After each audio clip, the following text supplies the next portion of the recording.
What's up, Mad World? Hey, I had a fighter ask me a question. Hey, coach, why do fighters lose? What are the primary factors, the reasons, the causes? Well, the causes themselves are innumerable, and the reasons that they happen are a lot of times out of your control. But they fall into four main categories. Number one is preparation. Number two is communication and trust.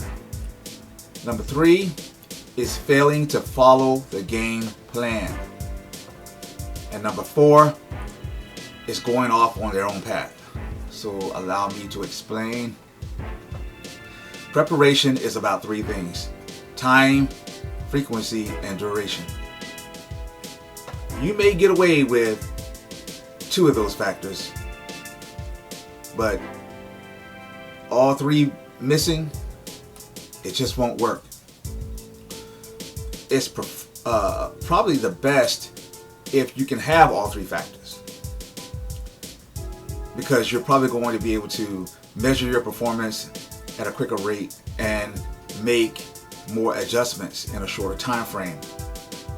When you have situations that are natural in life, like a flat tire, a sick child, you got a 9 to 5, they tell you you have to work overtime, you can't get off. Those things are going to take away from your time, your frequency, and duration at the gym. Now, to give you a quick lesson on time, frequency, and duration, I'll explain to you this way.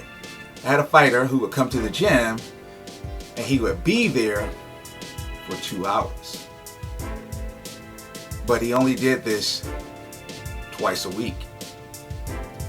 And in the time that he was there, he only really trained for about an hour. And that's because once he started, he took way too long to warm up. He'd come in on the phone, spend about 30 minutes doing a warm up, if you could call it a warm up. And then when the drills and the live action started to happen, the next thing you know, he had to go to the restroom. He always claimed that he got poked in the eye. The poked in the eye one became the most obvious because it was the one that he did the most. He just kept saying somebody poked him in the eye.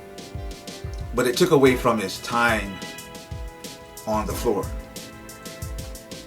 during the training session. But I noticed that when he got over those little ailments, that he actually started to improve. So your time in the door until the time you enter and the time you leave is very important, but more importantly is the time you spend inside the gym and the number of training sessions that you can put in during the week. Very important. When it comes to communication and trust, you have to, there's a lot of factors, but just give you some examples. If you don't like the people that you're training with, that's going to be a problem.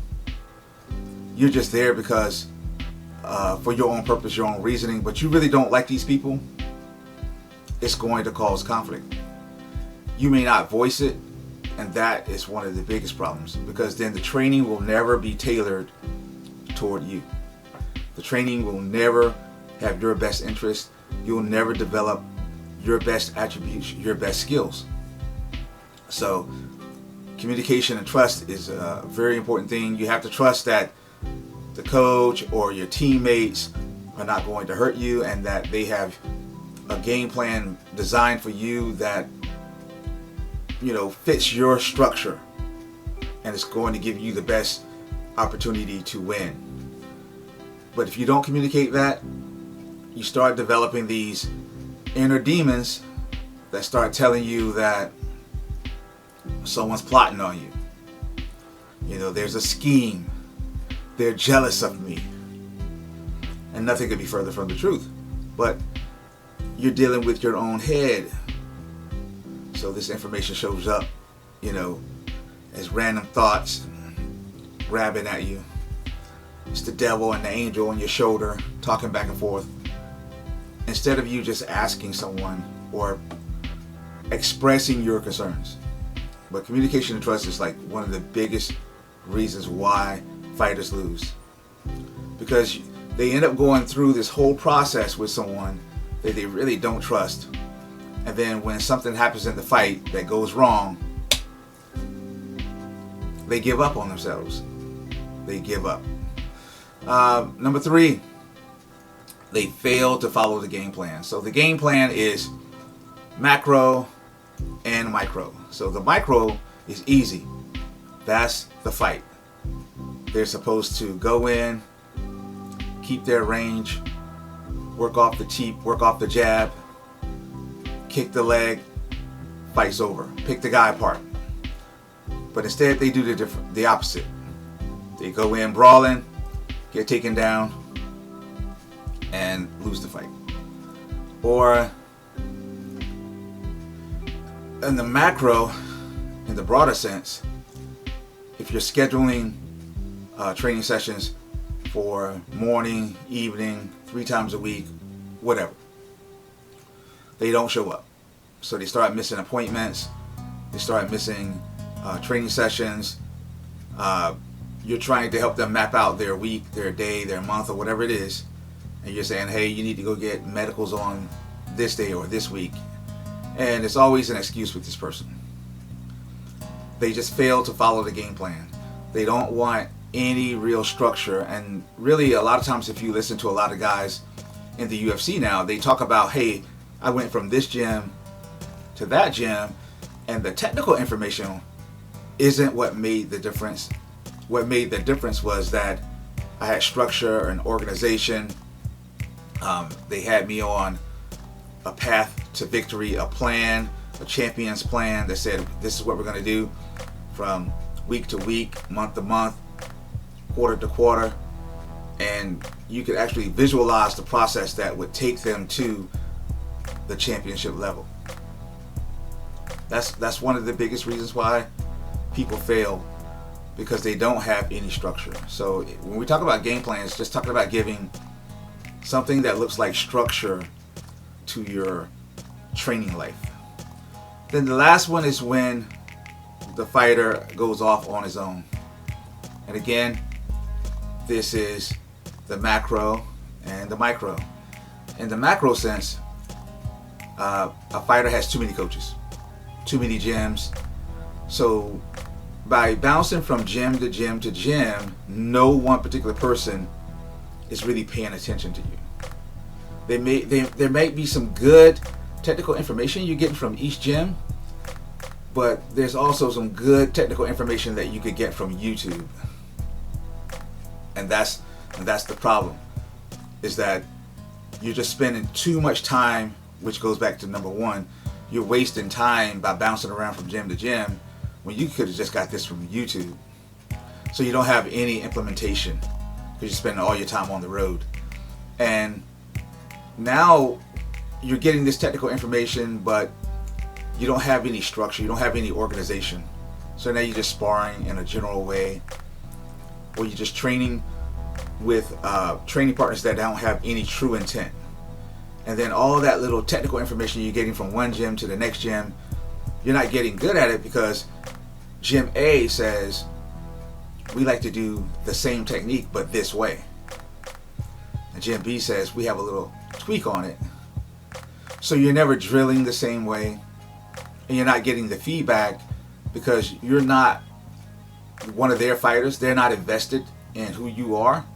So in a sense, what happens is you're not training with the best guys. You think you are because the best guys may be on the floor, but you're not training with them. You may get a sparring round or two, but you're not really connecting with them throughout the entire process. You're not feeling the level of excellence that they are striving toward, and you're not part of that process. And in the micro sense, you're in the fight and you start doing things that you really didn't train. So you decide that all of a sudden you've been watching Anthony Pettis from his old days. You decide out of nowhere that it's probably a good time to start jumping off the cage to try to kick a guy in the head. when you were winning the fight. You miss, you get taken down, choked out. Or sometimes it shows up in the gym where the strategy or the game plan for you to win this fight is to be a bit more offensive, push this guy against the cage, let combos go, rip, rip, rip. But instead, you're playing a bit more defensive and you're trying to be a counter fighter because you believe you can catch this guy with one punch or one kick and take him out. But nothing in your training life says that you have this ability. Nothing. All your fights go to the decision. You get bullied by your other training partners in the gym because they're bigger. There's really no other guy your size to test your strength against. So you really don't know. And that becomes a problem. You just don't have any format to follow or someone keeping an eye on you to give you a format. So you go off on your own, you do your own thing. It's easy to predict the results simply because you don't have structure. And those are the primary reasons. I just wanted to get those 4 categories out. Again, preparation, number 1. The number 1 reason why guys lose fights, preparation. 2, communication and trust. 3, they don't stick to the game plan. And then 4, they go off on their own. I am Coach Sess, and you've had Words with the Mad Coach.